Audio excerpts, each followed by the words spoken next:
সাফল্যের একটা সংজ্ঞা দিয়েছেন আল্লাহ কোরআনে, একটাই সংজ্ঞা সূরা আল ইমরানের মধ্যে আছে।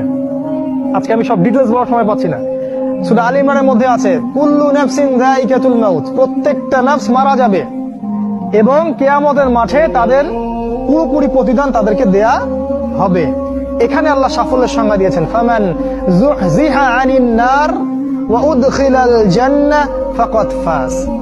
ওই দিন কিয়ামতের মাঠে যাকে জাহান্নাম থেকে বাঁচানো হবে আর জান্নাতে প্রবেশ করানো হবে, ফাকাদ ফাজা, এই ব্যক্তি হচ্ছে সফল।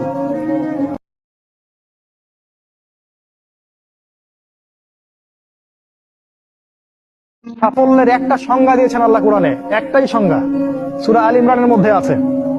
আজকে আমি সব ডিটেইলস বলার সময় পাচ্ছি না। সূরা আল ইমরানের মধ্যে আছে কুল্লু নাফসিন যায়িকাতুল মাউত, প্রত্যেকটা নফস মারা যাবে এবং কিয়ামতের মাঠে তাদের পুরোপুরি প্রতিদান তাদেরকে দেয়া হবে।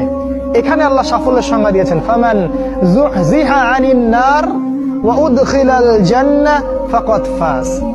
ওই দিন কিয়ামতের মাঠে যাকে জাহান্নাম থেকে বাঁচানো হবে আর জান্নাতে প্রবেশ করানো হবে, ফাকাদ ফাজা, এই ব্যক্তি হচ্ছে সফল।